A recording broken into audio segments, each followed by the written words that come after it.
Bonjour à tous et à toutes, c'est toujours un immense plaisir pour moi de vous savoir nombreux câblés sur les antennes de Radio Gabon. Bienvenue dans cette nouvelle leçon de votre émission Apprendre l'anglais en 5 minutes. Aujourd'hui au menu, nous allons apprendre quelques expressions idiomatiques. Installez-vous confortablement, prenez votre stylo et votre bloc-notes et accordez-vous ces quelques minutes pour apprendre quelque chose de nouveau dans la langue de Shakespeare. Let's get started!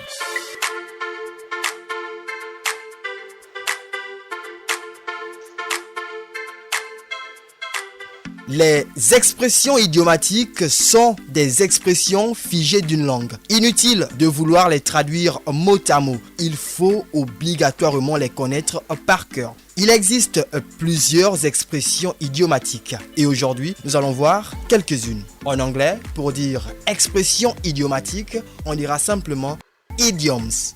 Idioms. Numéro 1, faire d'une pierre deux coups. En anglais, pour dire faire d'une pierre deux coups, on dira kill two birds with one stone. To kill two birds with one stone. N'oubliez surtout pas de répéter après moi pour bien prononcer les différentes expressions idiomatiques. Faire d'une pierre deux coups. To kill two birds with one stone. To kill two birds with one stone. Numéro 2, j'ai une faim de loup. En anglais, pour dire j'ai une faim de loup, on dira I am starving. I am starving. I am starving. Ça veut dire je meurs de faim, j'ai une faim de loup. Numéro 3, on est dans le pétrin. On est dans le pétrin. En anglais, pour dire on est dans le pétrin, on dira we are in the deep water. We are in the deep water. Pour dire nous sommes dans le pétrin. We are in the deep water. Numéro 4, avoir le trac. Avoir l'estomac noué. Avoir peur de faire quelque chose. En anglais, pour dire j'ai le trac, on dira I have butterflies in my stomach. I have butterflies in my stomach. Comme pour dire j'ai des papillons dans le ventre. I have butterflies in my stomach. Pour dire j'ai le trac. Numéro 5, ne pas se fier aux apparences. Ne pas se fier aux apparences. En anglais, on dira don't judge a book by its cover.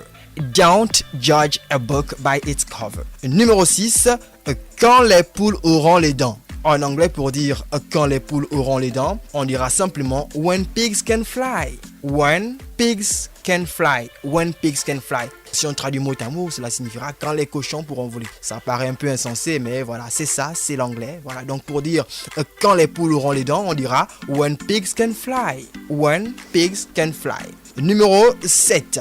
Il pleut beaucoup, il pleut des cordes. Il pleut énormément, il pleut beaucoup, il pleut des cordes. En anglais, pour dire il pleut des cordes, on dira it is raining cats and dogs. It is raining cats and dogs. Si on traduit mot à mot, cela signifie il pleut des chats et des chiens. Un peu illogique, mais c'est comme ça. Pour dire il pleut des cordes, en anglais, on dira it is raining cats and dogs. Pour par exemple dire je ne peux pas sortir, il pleut des cordes. I can't go outside. I can't go outside. It is raining cats and dogs. Numéro 8, c'est la cerise sur le gâteau. En anglais, pour dire c'est la cerise sur le gâteau, on dira simplement it is the icing on the cake. It is the icing on the cake. Pour dire c'est la cerise sur le gâteau. Voilà, j'espère que vous avez retenu ces expressions idiomatiques. C'est maintenant le moment de la restitution des connaissances. Vous avez quelques secondes pour tenter de donner la bonne réponse. Débarrassez-vous de tout, interrogation.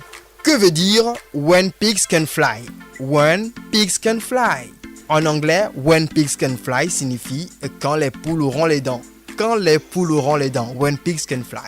Numéro 2, comment diriez-vous il pleut des cordes? Il pleut des cordes. En anglais, pour dire il pleut des cordes, on dira it is raining cats and dogs. It is raining cats and dogs. It is raining cats and dogs. Numéro 3, comment diriez-vous j'ai le trac? J'ai peur. J'ai le trac. En anglais, pour dire j'ai le trac, on dira simplement I have butterflies in my stomach. I have butterflies in my stomach. J'ai des papillons dans le ventre. I have butterflies in my stomach. Pour dire j'ai le trac. Alors, quatrième et dernière question. Comment diriez-vous c'est la cerise sur le gâteau? C'est la cerise sur le gâteau. En anglais, on dira it is the icing on the cake.